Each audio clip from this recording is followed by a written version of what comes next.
దేవుని బిడ్డలారా, దేవుని కృప, దేవుని కాపుదల, దేవుని భద్రత నిత్యము మీకు తోడై ఉండును గాక.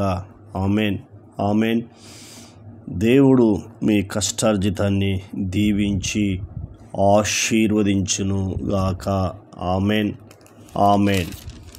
అద్భుతమైన దేవుడు ఆశ్చర్య కార్యాలు, సూచక క్రియలు, మహత్కార్యాలు చేయగలిగిన దేవుడు మన యేసుక్రీస్తు ప్రభువారు. కాబట్టి ఆయన ఇచ్చే వాగ్దానాన్ని మనము పొందుకుందాం. 2వ రాజులు 4వ అధ్యాయము 1 నుండి 7 వచనాల వరకు మనము ధ్యానించుకుందాం. ఇక్కడ మనం చూస్తున్నప్పుడు ఏలియా ఉన్న కాలంలో 70 మంది శిష్యులు దేవుడు అతనికి అప్పగించాడు. మరి అదే శిష్యులు ఇక్కడ ఎలీషాను వెంబడిస్తూ ఉన్నారు. ఆ వెంబడిస్తున్న శిష్యులు, అందులో ఒక ఆయన పేరు ఓబద్య.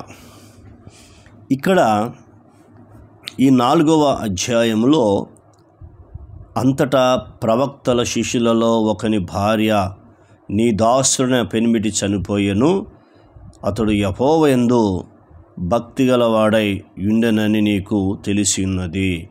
అంటే దేవుని యందు అతడు భక్తి గలవాడై ఉండెనని నీకు తెలిసినదని చెప్తా ఉంది. ఆయన్నే ఓబద్య. మరి ఇప్పుడు ఈయన చనిపోయాడు. చనిపోయిన తర్వాత తన భార్య, 2 కుమారులు ఉన్నారు. అప్పు అయింది. అయితే నీకు తెలిసి ఉన్నది, ఇప్పుడు అప్పులవాడు నా 2 కుమారులు తమకు దాసులుగా ఉండుటకై వారిని పట్టుకొని పోవుటకు వచ్చి ఉన్నాడని ఎలీషాకు మొరపెట్టగా, చూడు, ఆ తల్లి తన బంధువుల యొద్దకు, తన స్నేహితుల యొద్దకు, తన కులం వాళ్ళ యొద్దకు, మనుషుల ఎవరి యొద్దకు వెళ్ళలేదు. ఎందుకంటే మొట్టమొదట దేవుని యొద్దకు, తర్వాత దైవ సేవకుల యొద్దకు, ఆ తర్వాత మనుష్యులు మనకు ఎవరైనా సరే, బంధువులు, స్నేహితులు, రక్త సంబంధులు ఎవరైనా సరే వారి దగ్గరికి మనం వెళ్ళొచ్చు. ఎందుకంటే మనం దేవుణ్ణి వదిలిపెట్టి, అలాగే దైవ సేవకులను వదిలిపెట్టి మన బంధువులు, మన స్నేహితులు, రక్త సంబంధాలు పోతే వారు చేయలేరు. ఎందుకంటే సహాయం పొందుతారు తప్ప వారు చేయలేరు. దేవుడు చేయగలడు. నమ్మితే నీవన్న మహిమను చూస్తావు. నమ్మితే నీ ప్రతి అవసరం తీరుస్తాడు ఆయన. ఎందుకంటే ఆయన నిన్ను కలగజేశాడు. నీవు ఆయన కుమారుడు, ఆయన కుమార్తెవు అని బైబిల్ చెప్తుంది. 100వ కీర్తన 3వ వచనం, యెహోవాయే దేవుడని తెలుసుకొనుడి, ఆయనే మనల్ని పుట్టించెను, మనము ఆయన వారము, మనము ఆయన ప్రజలము. మనకు తండ్రి ఆయన, మనకు రక్షకుడు, సంరక్షకుడు. కాబట్టి రక్షిస్తాడు, పోషిస్తాడు, గద్దిస్తాడు, హెచ్చరిస్తాడు. కానీ మనుషులు సహాయం చేయలేరు. కాబట్టి ఆమె వచ్చి ఎలీషాకు మొరపెడతా ఉంది. నా భర్త ఎలాంటి వాడో తెలుసయ్యా నీకు. మరి ఇప్పుడు ఆయన చనిపోయాడు, లేడు. అప్పుల వాళ్ళు వచ్చారు, నా 2 కుమారులు పట్టుకొని పోవడానికి వచ్చారు. అప్పు కడతావా? నీ కుమారులను తీసుకెళ్ళి దాసులుగా పని చేయించుకొని నీ అప్పు తీర్చేంత వరకు నీ పిల్లలు నా దగ్గర ఉంటారన్నారు.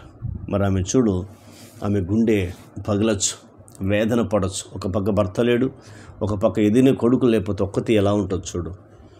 అందుకే 147వ కీర్తన, గుండె చెదిరిన వారిని ఆయన బాగు చేసే దేవుడు. కాబట్టి ఇలాంటి తల్లులు, ఇలాంటి తండ్రులు, అన్నదమ్ముల అక్క చెల్లెళ్ళు ఎంతోమంది ఉంటారు. కానీ వారి ఆ గుండె పగిలిపోయింది కాబట్టి, ఆ గాయమైంది కాబట్టి అప్పు ఎవరు తీర్చలేరు. అయ్యో అంటారు తప్ప సహాయం చేయలేని స్థితిలో ఉంటారు. కాబట్టి ఇక్కడ దేవుని వాక్యము మనకు తెలియపరుస్తుంది, మొరపెట్టే. ఇప్పుడు ఆయన అద్భుతంగా మాట్లాడుతుంది. నా వల్ల నీకేమీ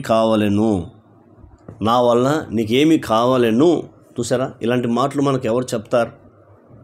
చేస్తాం, రేపు రాపో మా ప్రాపో అంటారు, కానీ సహాయం చేయరు. నా వల్ల నీకేం కావాలంటున్నాడు?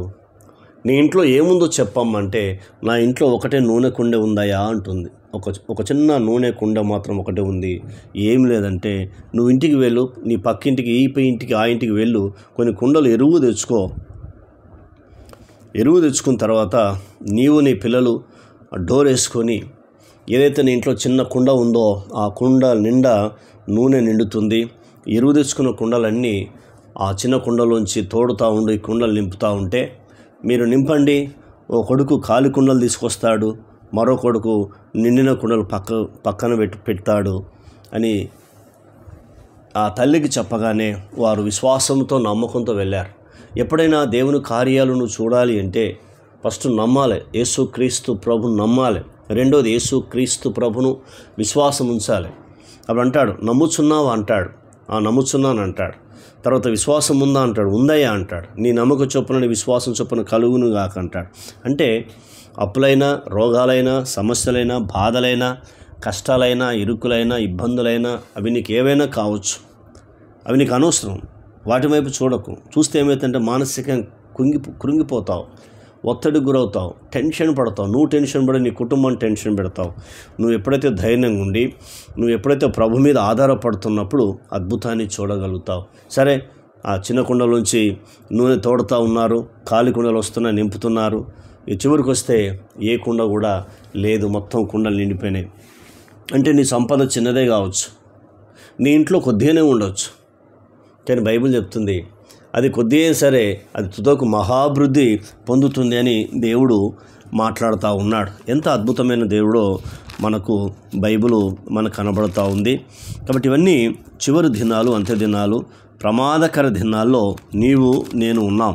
కాబట్టి యోబు గ్రంథము 8వ అధ్యాయము 7వ వచనము ఇక్కడ మనకు కనబడుతుంది. అప్పుడు నీ స్థితి మొదట కొద్దిగా నుండినను తుదను నీ మహాభివృద్ధి పొందుదువు, నీవు మహాభివృద్ధి పొందుదువు. దేవుడు చెప్తున్నాడు, నీవు మహాభివృద్ధి పొందుదువు. దైవ సేవకుల మాట నెరవేర్చే దేవుడు.